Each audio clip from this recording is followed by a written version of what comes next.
नमस्कार, मेरा नाम सरोज कुमार। आप देख रहे हैं जनता का सुंदर राज। अभी हमारे साथ है जन स्वराज के सिपाही अभिषेक जी। इनसे जानने का प्रयास करेंगे कि ये जन स्वराज से क्यों जुड़े हैं और अभी तरारी विधानसभा में उपचुनाव भी हो रहा है, तो ये यहाँ के जो भी व्यवस्था है सारी देखती है। तो हम इनसे जानने का प्रयास करेंगे कि ये तरारी विधानसभा जो अभी उपचुनाव होने ही वाला है, इसमें कैसा अभी तैयारी चल रहा है और साथ ही साथ जन स्वराज से अभिषेक जी क्यों जुड़े हैं। तो सबसे पहले अभिषेक जी, हमारे चैनल पर आपका स्वागत है। जी, आपके चैनल पर आने के बाद मुझे बहुत ही खुशी हुई और आपके दर्शकों को मेरा नमस्कार। अभिषेक जी, ये जो जन स्वराज में आप जुड़े हुए हैं, जन स्वराज की कौन सी बातें आपको सबसे प्रभावित की हैं ताकि आप जन स्वराज में आ पाए? जन स्वराज की सभी बातें जो है सो साफ साफ है। जैसे हमारे जन स्वराज के संस्थापक प्रशांत किशोर जी जितना बेबाकी से बोलते हैं उतना ही बेबाक हैं। सबसे पहली बात तो ये। उसके बाद है कि हर बिहारी को जन स्वराजी हो जाना चाहिए, क्योंकि बहुत दिनों से हमारा बिहार सूखा हुआ है। 35 साल ही नहीं, उसके पूर्व आप जब चले जाइएगा 1967 से लेकर के 90 तक के दशक में सरकारें टिकी नहीं और बदहाली रोज आती गई। उसके बाद जो सरकार स्टेबल हुई तो उस सरकार में इतना ज़्यादा बर्बरता हुआ, जनता के साथ खिलवाड़ हुआ, हमारे बिहार के साथ, हमारे संस्कृति सभ्यता और शिक्षा के साथ, जिसका कोई वर्णन नहीं किया जा सकता। जो बिहार में जो हम बिहार में को मतलब बिहारी होने पर गर्व करते थे, एक बिहारी 100 पे भारी। अभी रियल में ऐसा है नहीं। और जिस चीज के बात कर रहे हैं कि आज से पहले हम लोग बिहार को कहते थे कि ज्ञान की भूमि है, वो भी भूमि मजदूर का भूमि हो गया। क्या कारण, क्या हम लोग चूक कर दिए, क्या कमी कर दिए कि हम लोग ऐसा अभी स्थिति आ गया? शिक्षा का स्तर जो है सो दिन पर दिन गिरते जाने की वजह से ऐसा हुआ है।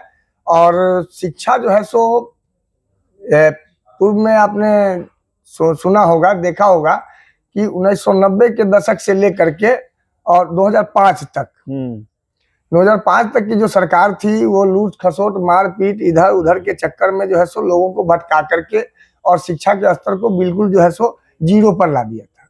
उसके बाद जो सरकार आई, स्टेबल रही और केंद्र में के साथ में सरकार लगातार चली आ रही है। लेकिन यहाँ पलटू चाचा के पलटी मारते मारते जो है सो हमारा बिहार अब और लुढ़कते जो है सो बद से बदतर हो गई है। और जो आपने कहा कि शिक्षा, बेरोजगारी चरम सीमा पे है और बोरी सर पे और पीठ पे है लोगों के। तो ये सरकारें जो है सो मतलब क्या चाह रही है ये जनता को ही नहीं पता है। तो मैं आपको एक लिखा हुआ ना, सरकार एक चीज चाह रही हो तो स्पष्ट है, वोट चाह रही है। वोट चाह रही है। वोट के अलावे वो जनता को क्या देने वाली है। राजस्व तो रोज के रोज लूट रही है सरकार। पेट्रोल में देख लीजिए, सब्जी में देख लीजिए, दाल तेल फलाना ढमका जितना भी है, उसके बाद ट्रांसपोर्टिंग, उसके बाद जो है ट्रेन का भाड़ा हर दिन प्रतिदिन बढ़ते जा रहा है। हमारे पिताजी कहते थे कि घुमौआ 4 आने पौआ था 90 से के दशक से पहले। घुमौआ जिलेबी जो आज 100 रुपए पे आ गई है। महंगाई कहाँ से कहाँ आ गई है 35 सालों में। 35 सालों का ये गणना है। और आज के डेट में आप देख लीजिए कि बेरोजगारी दर इतना ज्यादा बढ़ते जा रहा है, चरम सीमा को पार करते जा रहा है। रोज पलायन हो रहा है और बिहारियों के साथ पलायन के साथ साथ बर्बरता भी हो रहा है। जैसे तमिलनाडु का किस्सा आप सुनते होंगे, बॉम्बे हो गया, गुजरात हो गया, दिल्ली हो गया, हरियाणा हो गया, पंजाब हो गया। अभी पंजाब जाएंगे लोग धान काटने। पंजाब में 2 बीघा जमीन जिनके पास है वो एसी रूम में सोते हैं साहब। और हमारे यहाँ 10 बीघा 20 बीघा जमीन वाले भी जो है सो किसान हैं, ऑर्डिनरी। खेत में कुदाल खुद उनको चलाना पड़ता है, क्योंकि उतना ज्यादा आय है नहीं। एमएसपी के हिसाब से खरीद बिक्री हमारे बिहार में होता नहीं है। सबसे बड़ा तो सरकार कहीं से कोई काम ही नहीं कर रही है। सिंचाई विभाग को डुबा दिया। आरजेडी के जगदानंद सिंह बने, जब बने मंत्री, वो उस समय से उठा ही नहीं कभी सिंचाई विभाग। आपने कहा कि महंगाई इतनी बढ़ गई है, तो हम लोग जब पढ़ाई कर रहे थे तो उसमें मतलब पढ़ाया जाता है कि मतलब जब देश विकास करेगा, देश जब आगे बढ़ेगा तो उसके साथ महंगाई भी बढ़ेगा। तो हम लोग बिहार में ये कह सकते हैं कि हम लोग के पास में पैसा उतना आ नहीं रहा है, जिसके कारण हम लोग थोड़ा भी खर्चा करते हैं तो लगता है कि कितना महंगाई हो गया। अगर पैसा हम लोग को अगर ठीक मतलब अच्छा खासा रोजगार मिल जाए तो हम लोग को उतना महंगाई शायद। हाँ, केंद्र सरकार जो अभी रिसेंट में आपको जो दिया 59,000 करोड़ रुपया, 11,000 करोड़ रिटर्न किए हैं नीतीश बाबू, जो बचा हुआ पैसा था विशेष पैकेज। हाँ, विशेष पैकेज के रूप में 59,000 करोड़ ढिंढोरा पीट दिया। आपने देखा है, वही अगर मांग होती कि कम से कम 10, 20 या 60 किलोमीटर पे एक फैक्ट्री हो जाए जिसमें मिनिमम 30,000, 35,000, 40,000, 45,000 मजदूर खटे, तो वहाँ जो शिक्षित हैं लोग, जो BA बैल कहा जाता है आज के डेट में, ग्रेजुएशन करके 7 के बच्चे ही नहीं, आज के डेट में आपको डिग्री मिली है, डिग्री मिल गई है, स्कूल में खिचड़ी और कॉलेज में डिग्री मिल गई है, वो डिग्री भी किसी काम का नहीं है। वो दिल्ली जाकर के सिक्योरिटी गार्ड का जॉब करने में काम में आता है, हरियाणा में सिक्योरिटी गार्ड का जॉब में काम आता है। अगर यहाँ फैक्ट्री खुल जाती तो कोई मैनेजर होता तो कोई लेबर होता। तो जो लोग अशिक्षित रह गए, पीछे रह गए, उनको आसानी से 10 से 15,000, 20,000 का रोजगार मिल जाता। और हमारा बिहार जो हरियाणा को हरियाणा बना दिया, बंजर जमीन को हरियाणा बना दिया, गुजरात को गुजरात बना दिया, दिल्ली को दिल्ली बना के रखा है अभी भी, बॉम्बे को बॉम्बे बिहार और यूपी के लोग ही बनाए हैं। उसके बाद आप चले आइए पंजाब का धान काटने और गेहूं काटने पर बिहार के लोग ही जाते हैं। तो पंजाब के जो लोग आज के डेट में AC में सोते हैं। तो ये सब सारी बातें तो जनता को भी पता है, लेकिन हम आईना दिखाने चले हैं साहब, टोपी पहनाने वाले से बचाने चले हैं साहब। अच्छा, ये तराड़ी विधानसभा में उपचुनाव हो रहा है, प्रशांत जी 4 सीटों पे उपचुनाव अपने पार्टी से लड़ा रहे हैं, तो तराड़ी विधानसभा का क्या है, थोड़ा हमारे दर्शकों को बताइए, क्या माहौल लग रहा है? तराड़ी है तैयार, फिक्स है। किसके लिए? जनसुराज के लिए, ओब्वियसली। हाँ, क्योंकि निचले स्तर के जितने भी लोग हैं उनको शिक्षा चाहिए। उनको पता चल गया है कि शिक्षा ही एक साधन है, संसाधन है। बाबा साहब को बाबा साहब बना दिया है, तो शिक्षा ही एक संसाधन है जो बाबा साहब के चरण शरण में बैठ करके किसी का भी बैंड बजाया जा सकता है। जिस दलित को अभी हम लोग सभी वर्ग के लोग अपने मतलब आइडल मानते हैं, हाँ, लेकिन उस समाज में लोग जाते हैं, उस समाज के जो पिछड़े लोग हैं उनको देख कर उससे नफरत करते हैं।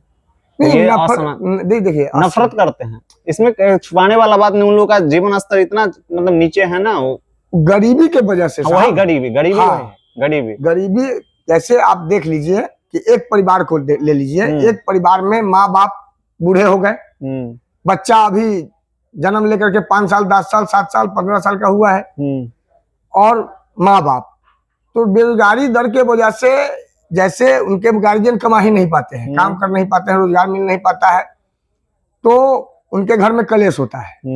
बच्चों के पढ़ाने का ट्रेंड आ चुका है, शिक्षा को समझ चुके हैं निचले तबके के जितने भी वंचित शोषित वंचित लोग हैं वो समझ चुके हैं। तो जैसे शिक्षा अगर फ्री में मिल जाता है, इनको खिचड़ी के जगह पर अगर पढ़ाई मिल जाता, यही तो किए हैं प्रशांत किशोर जी जो है, तो क्या कर रहे हैं, खिचड़ी बोल दिए, खिचड़ी नहीं खिलाएंगे सो चलेगा, शिक्षा हम देंगे बरोबर। उसके बाद शिक्षा अगर बच्चों को फ्री में मिल जाए, लेकिन बिहार के लोगों को शिक्षा नहीं चाहिए। जो भी कमाई है आज के डेट में देख लीजिए कि शिक्षा बच्चों को मिल गया अच्छा से, टेंशन फ्री। गार्जियन को 2-2 हजार रुपया वृद्धान पेंशन जो इन्होंने सकारा है, और हरियाणा में 3,000 मिल रहा है और बिहार में 400 भीख मिल रहा है। तो इस पर निगाह रखा गया है। अभी हमारा क्या राजस्व है उसको आकलन करना मुश्किल हो रहा होगा, या किसी प्रकार की बात होगी जिसके वजह से 2,000 किया गया है। आगे चल के जब हमारा बिहार ग्रो करेगा, हमारे जन सुराज के और बाबा साहब के चरण कमल में बैठ करके जो कार्य होगा, और हमारे गांधी के सिद्धांतों के पर चल के जो जिस बिहार का सपना गांधी ने बनाया था, बाबा साहब भीमराव अम्बेडकर के चरण शरण में बैठ करके हम लोग उसको साकार करेंगे। अच्छा, बाबा भीमराव, उसके बाद मैं आपको बता देता हूँ, जैसे एक बाबा भीमराव अंबेडकर जब संविधान बनाए तो उन्होंने आरक्षण का उसमें जिक्र किया है संविधान में। जी। ये मतलब जो समाज में जो पिछड़े लोग हैं वो 10-15 साल तक का मतलब उसमें है कि मतलब 10-15 साल में अगर समाज अगर समान हो जाता है तो फिर उसको रद्द कर दिया, खत्म कर दिया। मैंने सुना है, हाँ। मैंने सुना है। हाँ, मतलब जो भी 10, 15, 20, 30 साल, मान लेते 30 साल। लेकिन हमारे देश को 78 साल हो गया आजाद हुए, अभी भी हमारा समाज समान नहीं हुआ। आपको मैं पीछे बताया हूँ कि सरकार स्टेबल हुई नहीं 67 से लेकर के 90 तक। उसके बाद 90 के दशक में, 2000 के दशक में, 2010 के दशक में स्टेबल हुई है, नो डाउट, कहीं ना कहीं स्टेबल हुई है। लेकिन सरकार की जो नीतियां हैं वो सारी नीतियां खोखली नीतियां निकली, और सारी नीतियां जो है सो किसानों से लेकर के जवानों तक को डुबोने का काम किया है, जिसकी वजह से पलायन रुक नहीं रहा है।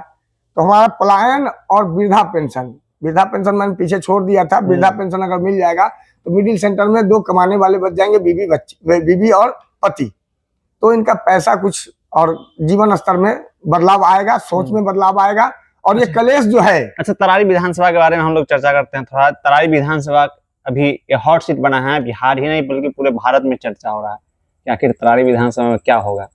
बिहार में अभी 4 सीटों पे उपचुनाव हो रहा है, जिसमें कोई भी ऐसा पार्टी नहीं है जो चारों के चारों सीट पे अपना खुद का कैंडिडेट उतारा हो। बीजेपी 2 कैंडिडेट 2 जगह उतारे हैं, फिर 2 जगह जेडीयू को मिल गया है, 1 जगह दूसरे नेता को मिल गया है। जन स्वराज ही एक ऐसा पार्टी है जो चारों सीट पे अपना उम्मीदवार को खड़ा किया है और दावा भी कर रहा है कि चारों सीट मतलब जीत जाएंगे। विशेषकर तरारी पे सबका ज्यादा नजर, हम तरारी के बारे में पूछेंगे। तरारी में विशेष बहुत ज्यादा इसलिए है कि पहले तो जनरल साहब को उतारा गया था, लेकिन वो टेक्निकल गड़बड़ी के वजह से उनको नामांकन नहीं करना पड़ा। उसके जगह पर इन्होंने उससे भी सुपर महिला कैंडिडेट 4 जगह में 3 जगह जेंट्स और 1 जगह लेडीज, यानी कि 5-5 व्यवस्था को व्यवस्थित करके और जन स्वराज ने दिया है। एक जगह वंशवाद कहीं नहीं, वंशवाद कहीं नहीं। फर्स्ट, सेकंड, मुस्लिम भाइयों को अपना अधिकार देने का काम किया, कोयली भाइयों को अपना अधिकार देने का काम किया, राजपूत भाइयों को भी अपना अधिकार देने का काम किया, पासवान भाइयों को भी अपना अधिकार देने का काम किया। उसके बाद महिलाओं को भी अधिकार मिला है। हमारे पास पंजा है साहब, 5 लोगों को 5 विजन, पलायन, वृद्धा पेंशन, महिलाओं को ऋण, बच्चों को शिक्षा और किसानों को अवसर। इससे ज्यादा तो कहीं कुछ है ही नहीं। अब कितना फुलफिल करके दें हम इस बिहार को।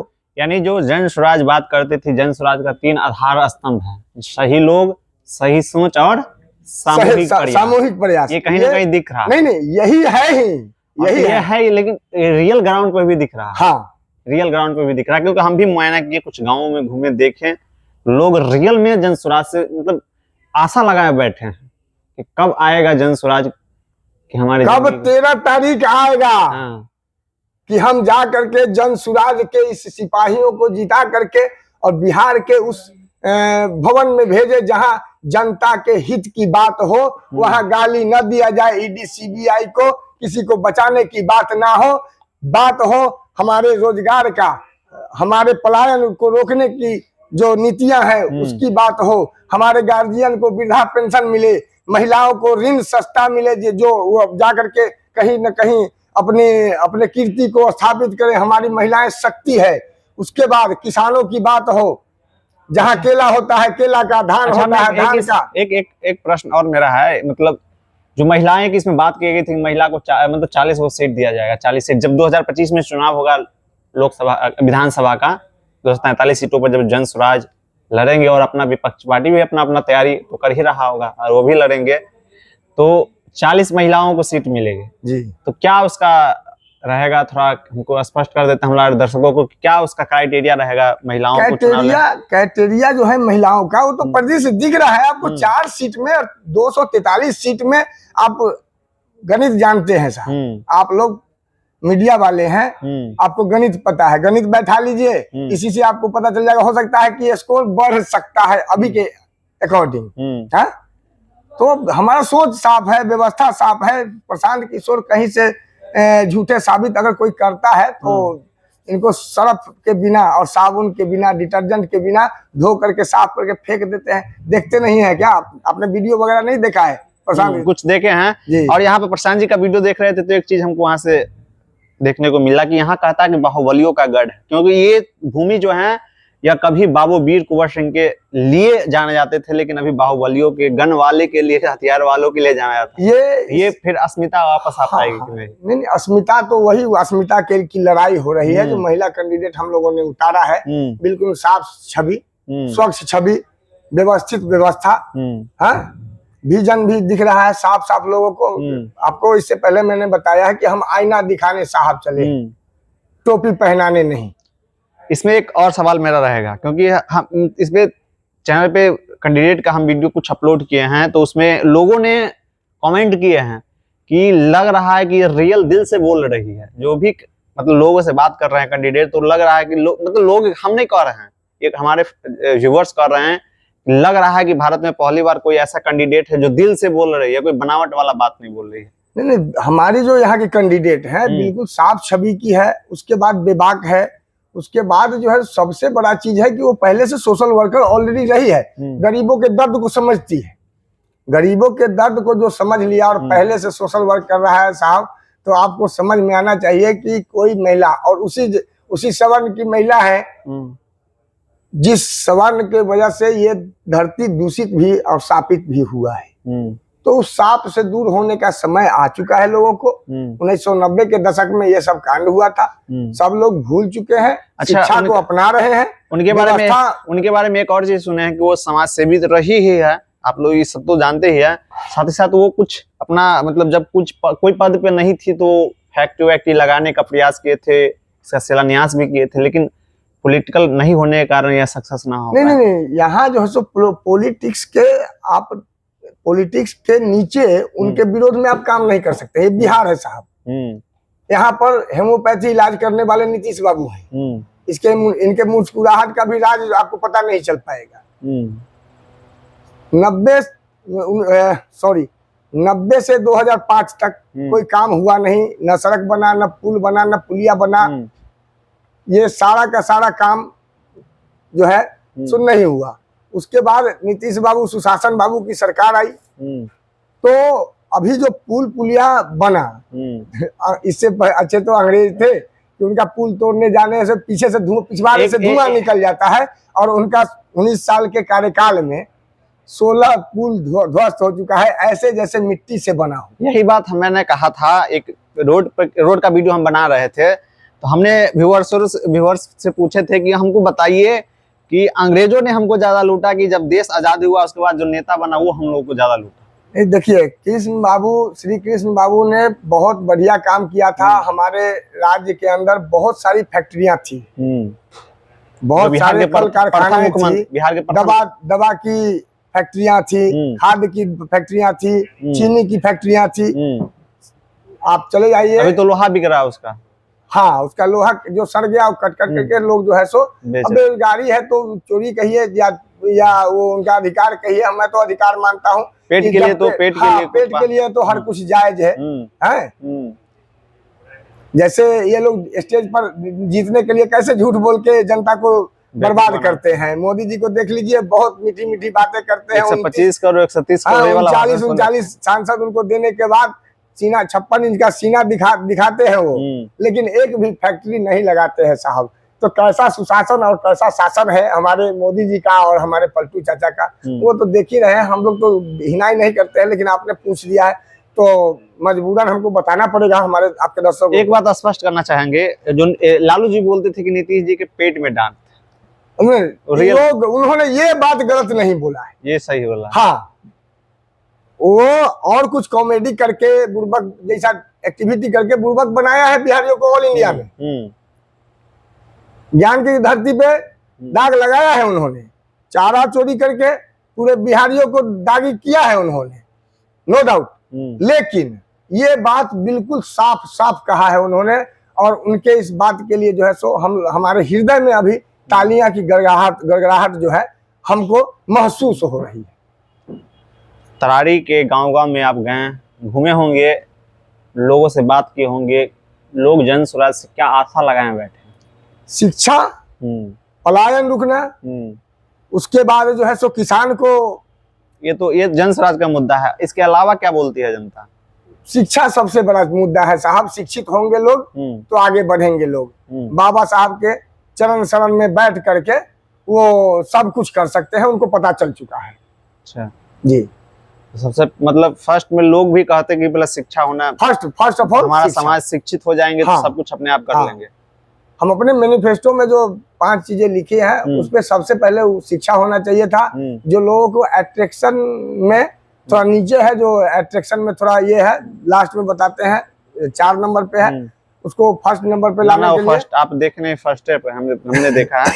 चलिए, तो एक मेरा लास्ट सवाल रहेगा कि जब हमारा देश आजाद नहीं था, जब हमारा देश गुलाम था, तो उस समय भी मतलब यहाँ की जो भी सुव्यवस्था थी, अंग्रेज हमारे देश पे कब्जा किए हुए थे, तो उस समय जो भी हमारे यहाँ का, हम उस समय तो देखने नहीं, हम लोग इतिहास में जो पढ़ाया जाता है कि यहाँ पे हम अंग्रेज हम लोग को गुलाम करता था। जितना आपने पढ़ा है उतना ही हमने भी पढ़ा है। जो कहता था वो करना ही पड़ता था। फिर वही हमारे बिहार में नहीं लग रहा कि फिर से हो गया कि जो हम अधिकारी हमको कहता वही करना, अगर 500 रुपया देना है तो देना ही पड़ेगा। उसमें कोई कमी नहीं है साहब, नहीं तो काम नहीं होगा। हाँ, आपको किसी भी एक टीसी के पास चले जाइएगा तो वही हाल है, और एक मुख्य सचिव के पास चले जाइए तो वही, सचिवालय का भी वही हाल है, और ग्राउंड लेवल पे एक टीसी का ब्लॉक में चले जाइए तो एक कंप्यूटर मास्टर जो है हमारे,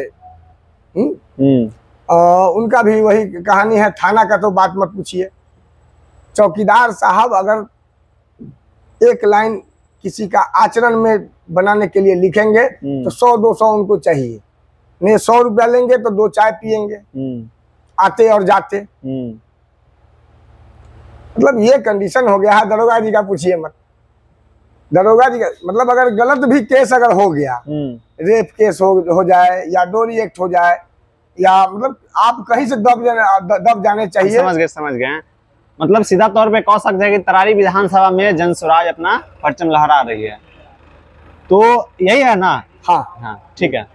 तो ये अभिषेक जी हैं, अभिषेक कुमार जी है ना? अभिषेक कुमार जी हैं, और ये अपनी बेबाकी तरीके से बोलने के लिए प्रचलित हैं, जाने जाते हैं, और इन्होंने बेबाकी तरीका से अपना बात भी रखा। जन स्वराज में क्यों जुड़े, जन स्वराज से क्या मतलब अच्छा लगा कि जन स्वराज में जुड़े, तो इन्होंने बताया कि जन स्वराज की जो सारी बातें हैं वो सारी अच्छी लगती। मैं आपके दर्शकों को एक हमारा जो मुहिम है छोटा सा, उसका एक कुछ लिखा है हमने, उस सुनाना चाहता हूँ एकदम। जन सुराज कहना होगा, इस सांचे में ढलना होगा। चले हैं हम महात्मा गांधी के पदचिन्हों पर, फिर इतिहास बदलना होगा। जय। चलिए, तो फिर इतिहास बदलना होगा। तो ऐसे कह सकते हैं कि बिहार में एक इतिहास बन रहा है। भले ही लोगों को अभी कुछ दूसरा चीज लग रहा होगा, लेकिन आने वाले दिनों में इस मुहिम से एक बनी पार्टी को याद करेंगे लोग, जानेंगे, पढ़ेंगे उसको। कंपटीशन के एग्जाम भी उसमें क्वेश्चन भी आएगा। तो आप लोग भी अगर जन स्वराज से नहीं जुड़े हैं, जन स्वराज की मुहिम आप तक नहीं पहुंचे हैं, तो जरूर जन स्वराज से जुड़िए। और एक बात मैं भी स्पष्ट करना चाहता हूं कि इस बात पे ध्यान दीजिए कि वो व्यक्ति कहना क्या चाहता है, क्योंकि लोग सुनने से पहले ही उस रिएक्शन दे देते हैं। तो इस बात को समझिए कि वो व्यक्ति जो इस जन स्वराज मुहिम को चला रहा है वो कहना क्या चाहता है, और इसके बाद जन स्वराज के बारे में जन स्वराज से जुड़िए। तो ये वीडियो आपको कैसा लगा? वीडियो अगर अच्छा लगा हो तो जरूर चैनल को सब्सक्राइब कीजिएगा, वीडियो को लाइक कीजिएगा, एंड मिलते हैं नेक्स्ट वीडियो में नए कंटेंट के साथ। थैंक यू, धन्यवाद।